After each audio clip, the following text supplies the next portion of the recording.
Hello, everyone. I am Allie Bloyd, and we're going to go ahead and get started with this today. So, you should have a chat box on the right side of your screen. So, feel free to ask any questions there. We'd be happy to answer them for you.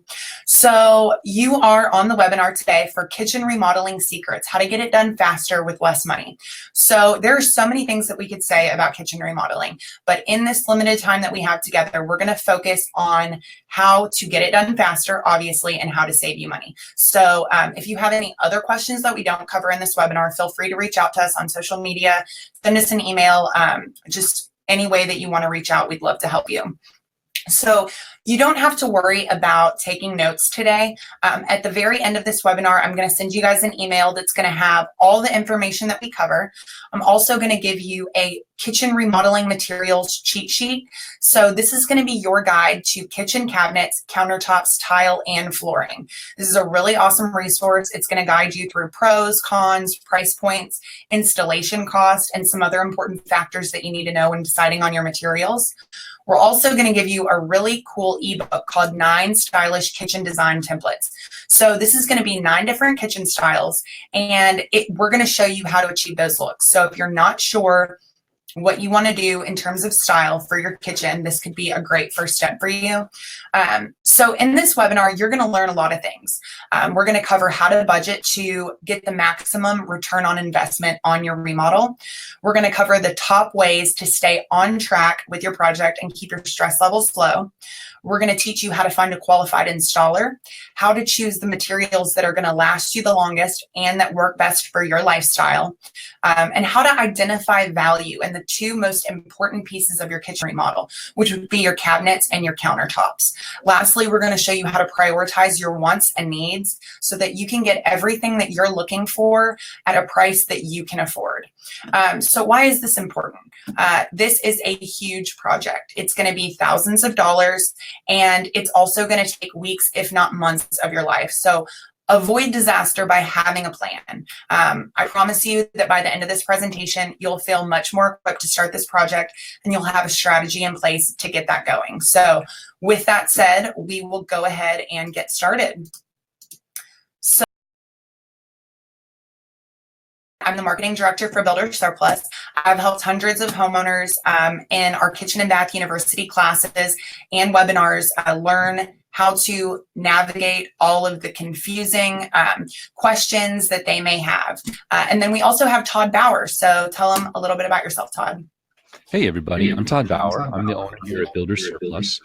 And we have been in the home remodeling business and helping people with improving the value of their home for over 10 years now here in Louisville. We have a store in Cincinnati as well. And I'm really excited to be available today to help assist Allie in this presentation. This is great. I'm really excited to see how many people are here and look forward to getting this thing going. Awesome. So for those of you who don't know about Builder Surplus, I'll just give you a brief recap. We are a remodeling retail store that sells kitchen, bath, windows, doors, and flooring materials. We also have free kitchen and bathroom design services and installation. So we try and be just your local remodeling resource, a one-stop shop, so that you can get all your remodeling done in one place. So today, as I mentioned, here are a few things that we're going to be covering: budgeting, keeping your project on track, prioritizing the materials that are going to keep your costs down, identifying value, and how to find a qualified installer. So budgeting is one of the most important things that you need to do for your kitchen remodel. This is not just how much money do I have laying around and that's how much I'm going to spend. There is a strategy and a formula to getting the right budget. So this is going to be the first important question that you're going to ask yourself. So Todd, do you want to tell them a little bit about this? Yeah, absolutely. So like Allie said, we really encourage you to approach the remodeling of your house strategically.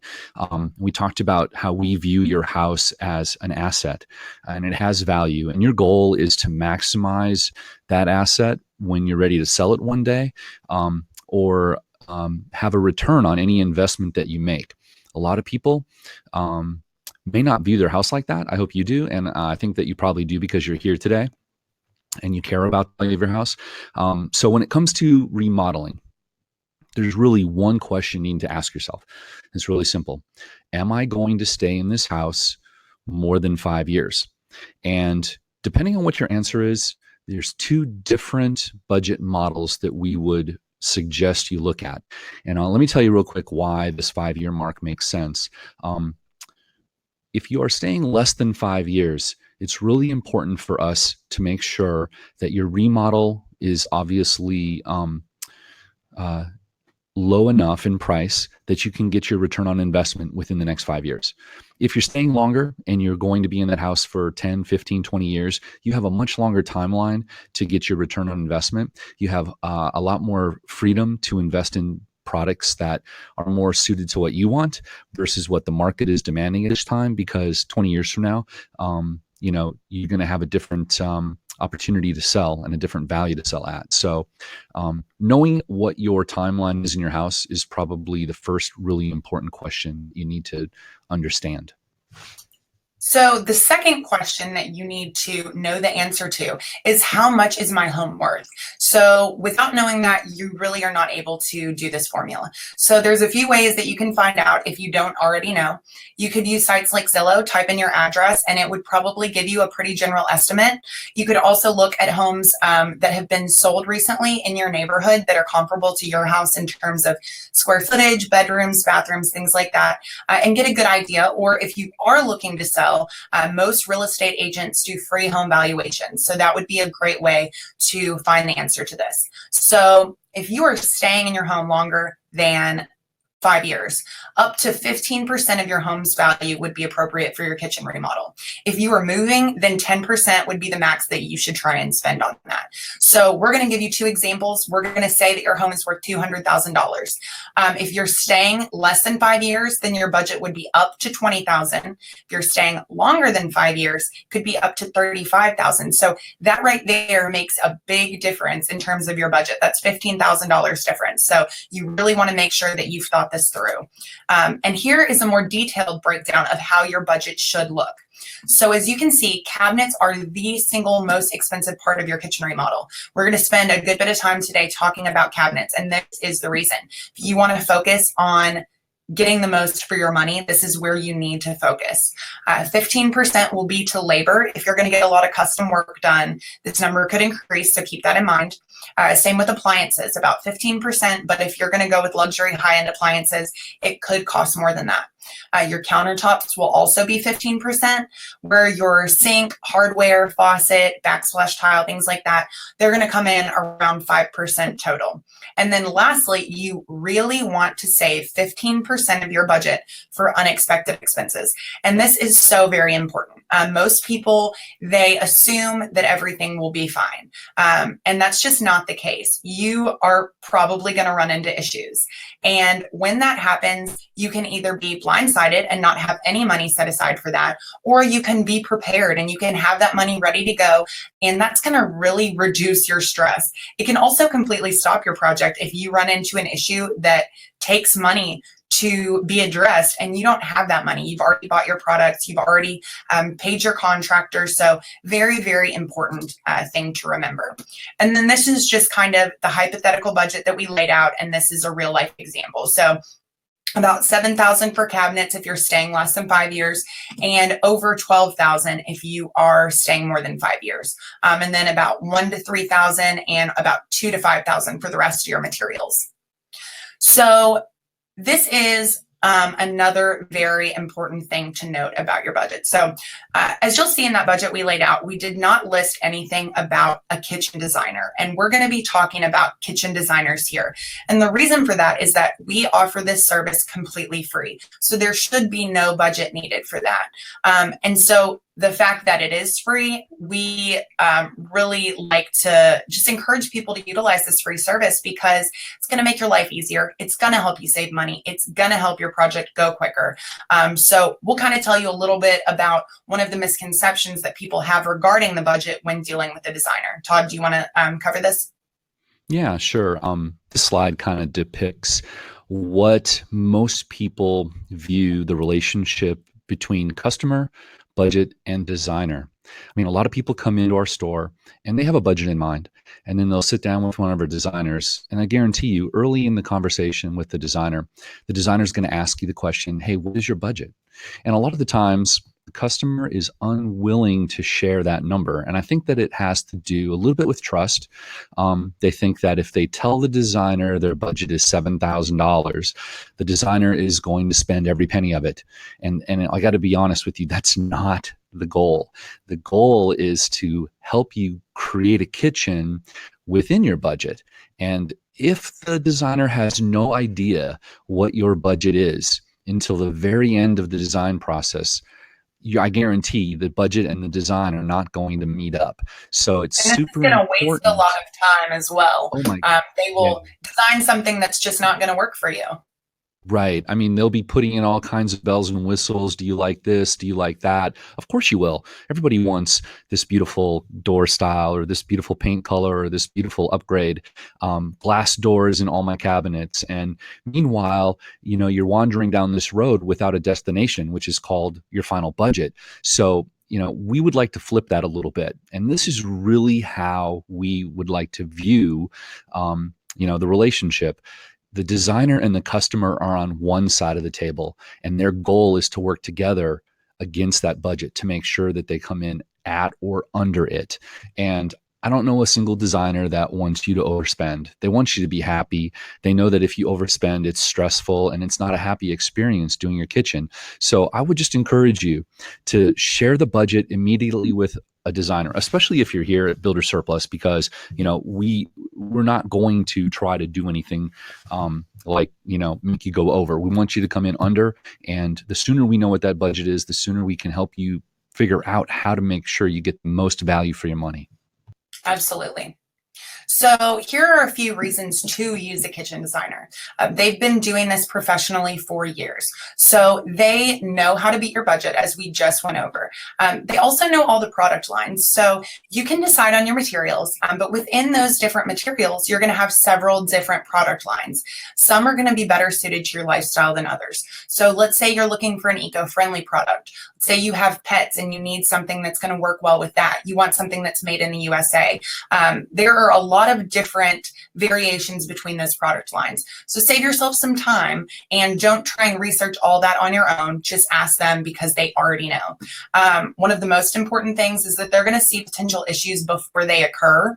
If you decide that you want to change the layout of your kitchen, you could go ahead, get everything set. You could order your custom cabinets and your countertops, and then come to find out it's not even a possibility, or maybe it will just cost an extreme amount of money in order to achieve that. That can be for a lot of different reasons, maybe the way your plumbing is set up. So if you've already done that work and you didn't have someone telling you, hey, you need to look at this before we can actually see if it's a possibility, you're going to waste a lot of time, and you could have to eat the cost of those cabinets.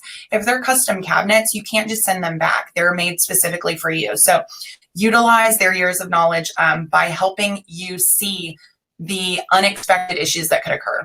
And then lastly, they will manage this process for you. So there's a lot of moving parts. There are a lot of different things that have to happen in a very sequential order. So I'm actually going to share with you right now a kitchen remodeling checklist. So this will, and it's going to be on the right side of your screen. You can go ahead and download this. This will give you a really great idea of what happens throughout the kitchen remodeling process. So anyways, here are a few reasons why people go over budget in a kitchen remodel. So the top two are very similar.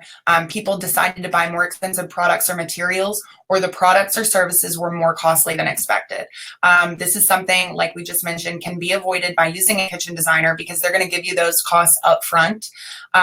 People decided to change the scope of their project, or it was more complex than expected. It's another reason why seeing your design laid out in its entirety with your cabinets, countertops, tile, flooring, all of that stuff will really help you decide if that's exactly what you want. In doing the kitchen design, they actually pull up a 3D rendering with all the products that you have selected. So it's not just a line drawing of what you're going to get. It's actually the kitchen that you've selected, so you can make sure that those products are really exactly what you want and that they look great together. The rest is a lot about poor communication with service providers, and we really try and hope to avoid that by working with our designers and installation team. So this is going to be a great resource for prioritizing your needs and wants. For most of us, we do not have an unlimited budget. So when it comes down to your actual kitchen design, you're going to have to make some compromises. And this sheet that I'm about to share with you is really going to help you figure out what is most important to you. So I will now go ahead and share that with you. It's called the Kitchen Upgrades Wish List. So I know that it's a little blurry on my screen, but you'll be able to see it much more clearly in the download that I just shared. So I'm going to go ahead and cover this first column. So here's the way it's set up. This first is called wall cabinet height. Then it's going to give you what the options are, which is 30-inch, 36-inch, 39-inch, and 42-inch. Then what the standard is, which is a 30-inch. In the My Preference column, you're going to write down what you prefer. So maybe it's a 42-inch. And then you're going to select how important that is to you. So if it's very important that you have a 42-inch cabinet, you're going to make it a number 1. And then a designer can give you a cost that is associated with that upgrade, and you'll write that in the column. So this is kind of how the different cabinet heights look. And as you can see, it makes a pretty big difference in your design. So Todd, can you tell us how many people typically choose a cabinet that goes to the ceiling? Yeah, sure. 42-inch tall cabinets are probably the second most popular cabinet height. 30-inch being the standard tends to work for most people, but this is one area where adding height to a wall cabinet can add height to the feel of the kitchen. It adds storage space. And it can bring a lot to the aesthetics of the kitchen as well. And so we do find that focusing some dollars here on increasing the height of the wall cabinets is something that people do like to prioritize as important. There are other things too, and there's a lot of ways to upgrade your kitchen. And this just want to reiterate that this checklist really, if you embrace it and go through it thoughtfully, it's going to be kind of a roadmap for your designer to help them figure out where they can make an adjustment or a compromise and where they shouldn't. And it'll speed the process. It'll help them beat your budget, and it will help you get the most for your kitchen. And I just want to also reiterate that, not all designers are created equal, and that we pride ourselves that our designers are all interior designers first and foremost. They come with an education and an interior design degree, and that they are not just somebody that was yesterday working in one area of the store, and then we decided to put them in behind a desk and have them design kitchens. There's some big box retailers that do that. And a lot of the times, I think one of the big differences between the designers you'll find here at Builders Surplus and then what you'll find at like a big box store is that you're going to get to know them. They're going to be there for you from the beginning until the end. A lot of the times, the big box store, the designer plays a small role. It's lay out the cabinets and move on. Then they give it over to someone else who then handles ordering it. They give it to somebody else who handles installing it. They give it to somebody else who makes a phone call at the end of the day and says, how do you like it? That's not what it's like here. You get a designer, they're with you from beginning to end, and they can help you with all areas of your remodel, not just the cabinets, not just the kitchen design. And it's it's valuable in my opinion. And we don't charge for that. So yeah, absolutely. Anyway. So here are a few of the other upgrades that you could select for your kitchen. We'll go over these briefly. So you could do adjustable shelves, pull-out shelves, or cushion close. We also have several options for a corner base cabinet. So as you can see in the blind base cabinet, you are actually going to lose about half the space in that cabinet. So where it's open, it's going to be pushed up against another cabinet. So if you have a small kitchen, it's probably a really good idea to maybe choose an upgraded corner cabinet, because that is going to give you maximum space. So really want to try and maximize the storage space that you have in any kitchen. Then there are some drawer glide options. You'll find a standard epoxy drawer glide, or what most people prefer, and this is the soft close drawers. So one reason this is important is because drawers get a lot of use in a kitchen. They can be shut when you're maybe angry, or kids can open and close them pretty roughly. So having a soft close drawer is actually going to keep your drawers in better shape. Crown molding is another upgrade that you can have. Several types of crown you could choose from. Glass doors, this is another non-necessity in a kitchen, but definitely something that can add a lot of style. And then there are several additional upgrades, such as a built-in refrigerator, matching end panels, a pull-out spice rack, or a pull-out trash can. So again, just kind of familiarize yourself with the different options that are available to you, what would make your life easier, what would make cooking a much better experience for you, and then prioritize it so that if at the end of this process you're over budget, go ahead and just X off the number 3s in importance. Keep those number 1s. Maybe if you have some chews that are a pretty high cost, you can go ahead and get rid of these. So it's a great prioritization tool. So I definitely recommend that you use this. So now we're going to go into some of the product specs. As we mentioned, kitchen cabinets are the single most expensive piece of the puzzle. It's going to get the most use out of anything in your kitchen. It's probably going to last you 4 decades if you choose the right option. But a lot of people want to know, why do kitchen cabinets vary so greatly in cost? Maybe I get quotes from several cabinet companies. They're both for a white shaker cabinet. Why is this white shaker expensive and this white shaker inexpensive? So it's a great question, and we're going to kind of lay out what you need to look for and the things that drive cost in a kitchen cabinet. So the first thing that you would do is you would say, what material or what species is this cabinet? So again, all of this stuff is listed in the packet that I'll be emailing to you, so that you can really utilize it in your kitchen remodeling journey. But I have a price or price range associated with each of these, as well as some pros and cons and which styles they work best with. So if you're on a very tight budget, a laminate, thermofoil, or oak or ash cabinet would be the best way to go. You can see that character maple or hickory is going to be the most expensive. So this right here is going to help you a lot to stay on budget by selecting the material that's in line with your price point. The next thing you're going to do is pick your door type. So we have traditional overlay, full overlay, inset door, and a slab door. Those all have different costs as well.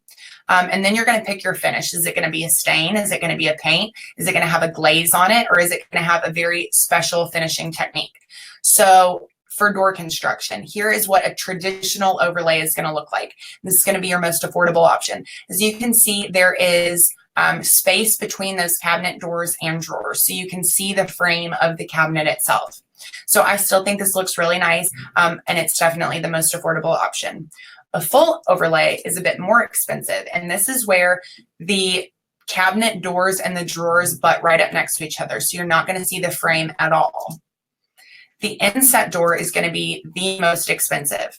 This is where the cabinet is actually set inside of the frame. And the reason that this is costly is because it leaves a very little room for error in the manufacturing process. They also cannot produce these nearly as fast because of that, so it's going to add some extra cost. So go ahead and just steer clear of the inset if you're on a budget, but if you really find that this is the style that you love, maybe you just make some choices within the rest of your products that allow you to be able to get something like this. And then the slab door, this is a very modern and contemporary look. It is moderately priced, but it's also going to depend a lot on the material of the cabinet itself. So just keep that in mind if you decide that a slab door is what you're looking for. So now we're going to talk a little bit more about drawers. Todd, do you want to tell them about why we feel like drawers are one of the most important pieces of your cabinet? Yeah, I mean, this is the one part of the cabinet that gets used every day. It holds weight. It is accessed frequently, and depending on its construction method, may or may not hold up well. It just depends on how much use it's given. Good, better, best. We've kind of laid it out here. My preference at a minimum is to go with the plywood drawer box. Solid is even a little bit better than that. I like that a lot. And going with a dovetail construction method, probably I would always try to coach someone in going to that. Glue and staples will fail. Dovetails will not. The last one about the glides, a lot of manufacturers have made soft close drawers a lot less expensive these days. So it is a very affordable upgrade, and it does give you the ability to avoid that slamming effect when drawers are pushed a little bit too aggressively. And that's really what can damage a drawer at the end of the day. If they get slammed shut, or if they're heavy and they're open and closed frequently, just the constant and never ending uh, pressure that's put on that joint in that drawer tends to make it fail, especially if it's a glue and a staple. So dovetail is helpful, plywood at a minimum, and solid wood if you can afford it. And again, soft close is a wonderful feature to add.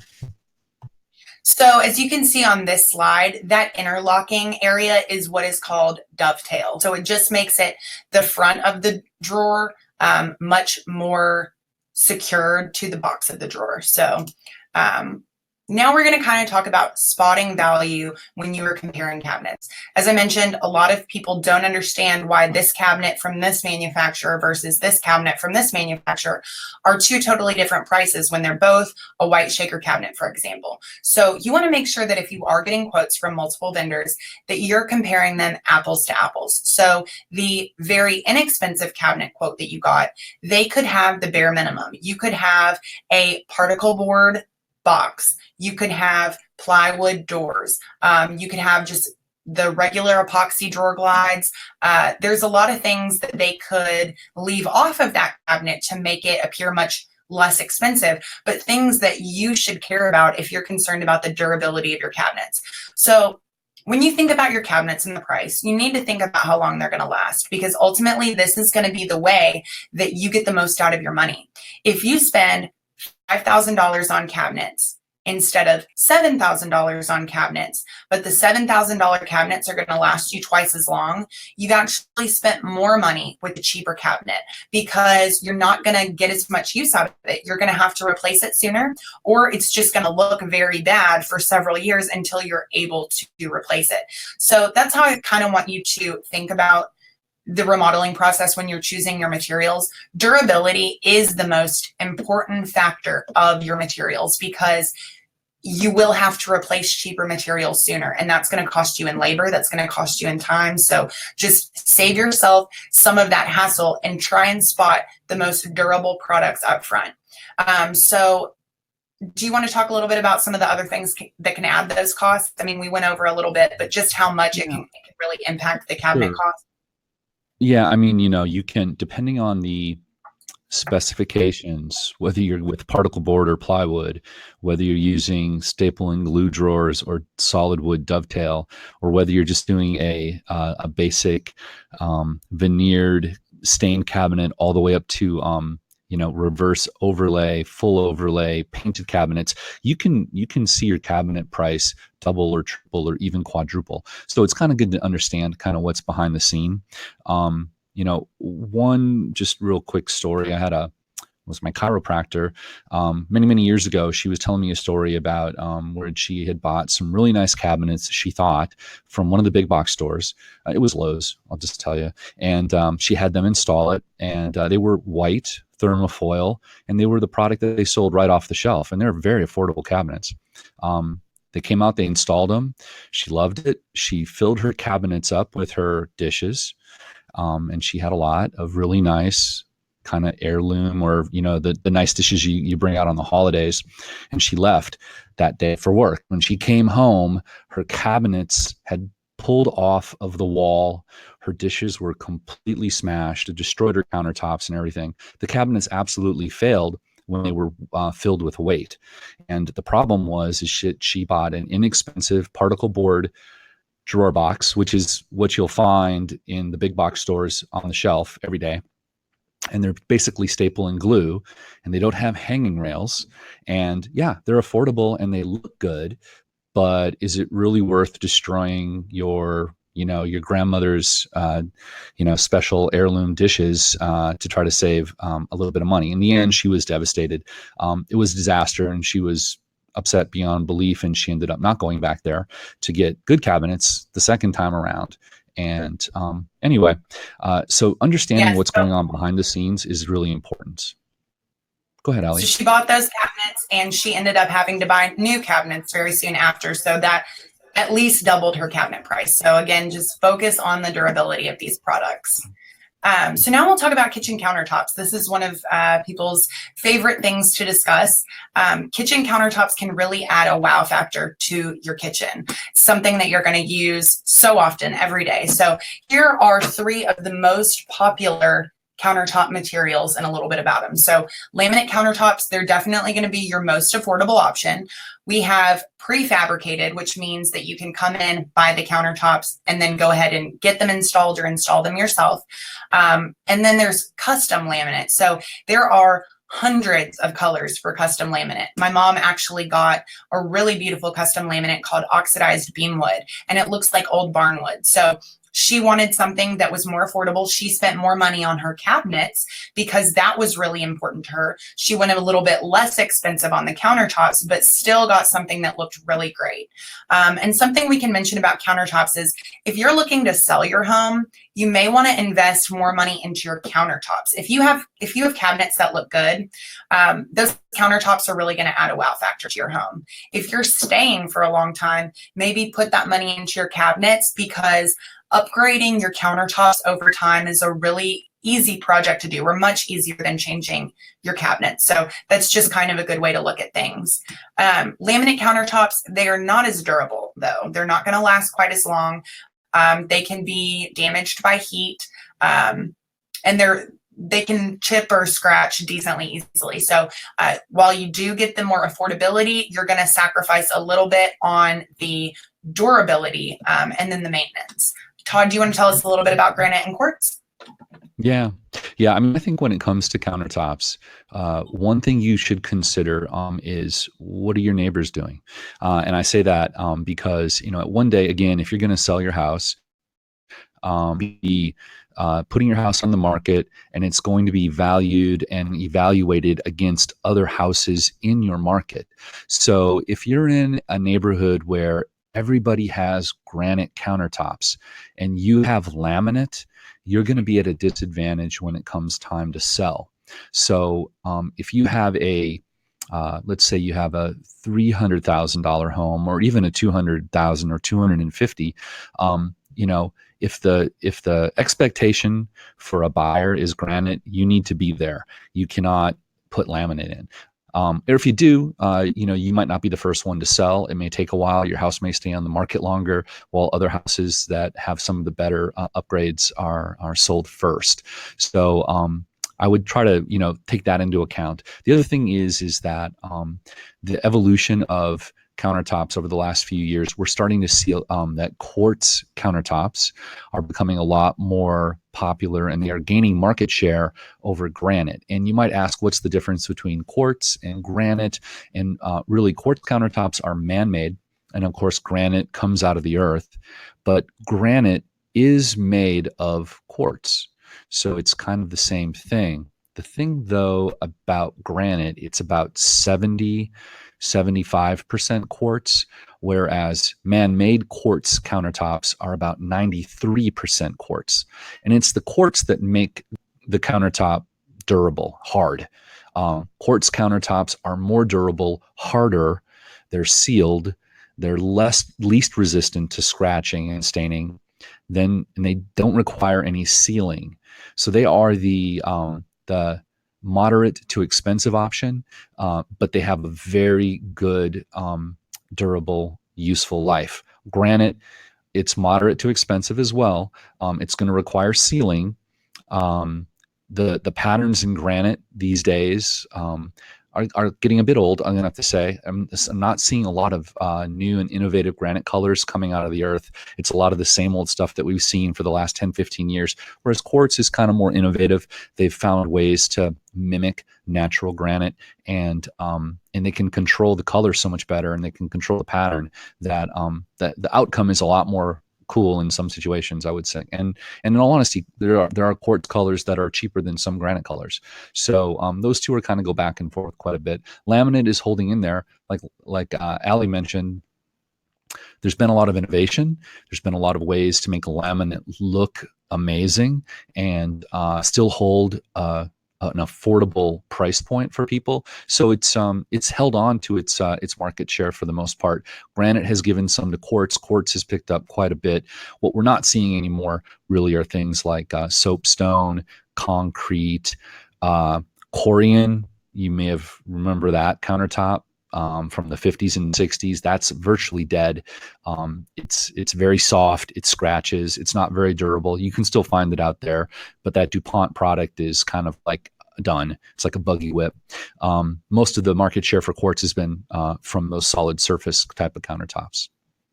Awesome. Very interesting. So again, I have included a chart that's going to compare the most popular countertop materials, their pros, cons, and price points. And that's going to be in your packet that you'll get at the end of this webinar. We'll briefly talk a little bit about flooring and tile. We don't have a ton of time to cover this. I have included these charts in your packet. One thing that people don't consider when they do a kitchen remodel is that they may have to replace their flooring. So you may find that when you rip up your cabinets, there is no flooring underneath. They've just ran them to the edge of the cabinets, which is pretty common, honestly. So if you're changing your layout or even have a different configuration or different size cabinets, you could be left with gaps in your floor or with areas that do not have any flooring in them.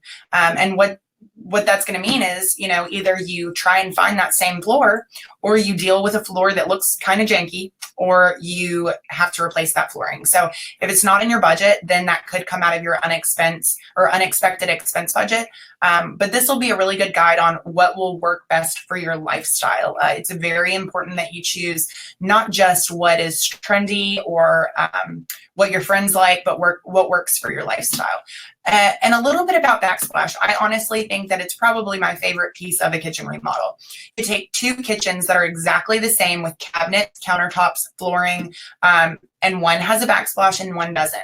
The one that does is really going to draw your eye so much more than the other. It is a huge buying point for resale. Buyers really love kitchens with backsplashes. So here are some of the options, their prices, the install price, and the type of grout that you need. So definitely consider adding a backsplash if you want to add that little bit of extra style, and it's actually a pretty affordable project to add on. So it's not going to add a ton of cost to your kitchen, but it'll definitely give you a great value in the end. So now we'll talk a little bit about installation. Installation, there's so much we could say. Right now, like I said, we're going to focus on ways that you can save time and money on your installation. This is an area that most people are very confused about, the steps in the process and how it works. I have an installation expectation sheet that I'm going to share with you right now. And what this is going to do is it's going to make sure that your expectations are lined up with reality in terms of kitchen installation. This will help the process go much smoother and you'll know what to expect. So one of the main things that you can do is obviously find a qualified installer. If you don't want to look for one, we do offer those services. If you're not using Builder Surplus installation, there's a couple things you need to check. You need to make sure you check those references. Ask for the last 3 people they've worked for. Call them. They will definitely give you their honest opinion. You want to see their proof of insurance in person. So a bad installer could let their insurance lapse. Maybe they keep their old card, but if you don't check that date and make sure that it's still active, this could be a huge liability for you. If they get hurt on your property, you could be responsible for paying their workers' compensation until they're able to work again. There's a lot of things that could go wrong in that scenario. So over anything, make sure that person has insurance. And then see pictures of their past work. You can tell a lot about the work that someone does just by seeing some photos. So that's very important. And then again, just work with the designer. They are used to the installation process, so they know when things need to be scheduled, the sequence of events that needs to take place before the next step is accomplished. So that will really help your installation process go a lot quicker. Todd, do you want to cover a few ways that they can save time on their installation? Yeah, I mean, I want to talk about installation a little bit in general too. I mean, I think that this is an area that requires thoughtfulness. In all honesty, not all installers are created equal, and probably the one thing that makes me get nervous or cringe is when I hear customers say, "Oh, I know a guy. Yeah, he just does this on the side," or my cousin's buddy, or my grandfather's best friend that does cabinets. Those are the people that scare me the most because they're not properly vetted before they enter your house. I mean, sometimes it works out and everything's okay, but a lot of the times the installer creates more problems than they solve. And a lot of the times they get in over their head. In all honesty, they're maybe not qualified to do stacked cabinets or put cabinets up to the ceiling, or really good at cutting crown. And at the end of the day, the person that loses is the customer, because the installer was your best friend's buddy, and how could he be wrong? And I've just seen a lot of things go really south fast. So I really would suggest that you find people who do this for a living every single day. They get up on Monday and they go to bed at the end of the week, and this is what they do, and they're really good at it. I would suggest that you don't shortcut the cost on installation. In other words, don't say, well, this is a place where I can save a lot of money. Sometimes people think that, and at the end, it ends up costing them more money. Good installers are worth every dollar that they're paid. And a lot of the times, again, they are paying for insurance. They're properly, they're vettable. They have good reputations. They protect those reputations. They want to make you happy. Installers that we use do not get paid unless you are happy. They are aware of that, so they're motivated to do a really good job. So by spending a little more on installation, save some money on cabinets, spend a little more on installation, you'll be happier at the end of the day. Things will be done correctly. They'll look great. They'll be done on time. And, you'll be a lot happier at the end of the day. As far as, other ways to save money with installation, there's some things that you can do in advance to make your house ready for the installation. And our designers will help you and guide you and give you checklists and make sure that when the installer does show up, things are ready to rock and roll, and you guys can get on with having a great installation experience. Yeah, so another way that you can save time is to check your products for damage right after they're delivered. A lot of times the cabinets will be delivered directly to your home. And what happens is, we can't control how a delivery person handles the cabinet. There are times when you'll have one or two cabinets that are damaged. So by checking them and notifying whoever is dealing with your cabinets immediately, they're able to get that reordered right away. It will take a few weeks to get those new cabinets in, but if you've waited until the day of your installation, you've already wasted weeks. And then what happens is your countertops cannot be templated until every single cabinet is installed. So then you're also pushing back. Even if you're waiting on one cabinet, they won't do it. So you really need to make sure that that is the first thing that you do to save some time. As Todd mentioned, have your area cleared out, ready for them to work. I mean, you could lose a day or more if you have a lot of stuff that needs to be moved. There's people that haven't taken anything out of their old cabinets. Those things need to be done in advance. So just make sure that you help them to be successful and make this a quicker installation. And another thing is, when you're working with a designer, check the lead times on the brands that you're interested in, because they all vary. So if you are on a time crunch or just want to make this a shorter process, you're going to choose those products that have a shorter lead time. So that could definitely affect your purchasing decision in the end. And if a few things that we already talked about is a qualified installer is very necessary, because rework adds a lot of additional money. If you end up switching installers mid-project, you could have paid them 50% up front, but maybe only 25% of the project is done. So you've lost 25% of your installation budget by doing that. So try and make the right decision the first time to save money. You can also do a few things yourself to save additional money, like doing the demo, doing some drywall repair, or painting yourself. May not save you the most time, but if you are concerned about staying under budget, this is a good way to do it. And then lastly, how do you pay for your remodel? So there's several options that you can use. Obviously, if you want to save money, the best way is to pay in cash. All of the other options typically have interest on them. So unless you're able to pay it back in just a few months, cash is definitely the way to go. You should try and avoid credit cards. The interest rates are much higher on a regular credit card. So again, if that's your only option, that's fine. But just know that you should pay it off as soon as possible to avoid paying $1,000 extra on top of your kitchen remodel. And then we've got some financing options in store. They typically have 0% interest for the first 6 months, or you could do a home equity line of credit. That is a way that a lot of people use to pay for their remodel. So a lot of options, may be a good thing to determine before you get started, the way that you want to pay for this. So, I really hope that in this limited amount of time that we've had together today, that I've really helped you understand a lot about what can drive costs or save money, or save time in a kitchen remodel. I really hope that, you guys consider us a resource. If you have any other questions, we will be doing a question and answer section at the end. So feel free to type any of your questions in the chat box. But I'd like to encourage you to go ahead and take what you've learned and put it into action. If you are interested in a kitchen remodel by the end of the year, this is kind of the last opportunity to get started with that. So go ahead, make a kitchen design appointment. You're not paying $1 for it. You can really get a good idea if what you want is doable and how much it's going to cost you in the end. So you are able to go ahead and schedule a free kitchen design consultation by just clicking the button in the sidebar. We would love to work with you. And we did mention there's so much more that we could tell you about a kitchen remodel, and our designers can cover what we haven't been able to share with you today. So if you have any additional questions at this time, please go ahead and type them in the chat box. We would love to, cover anything we weren't able to cover.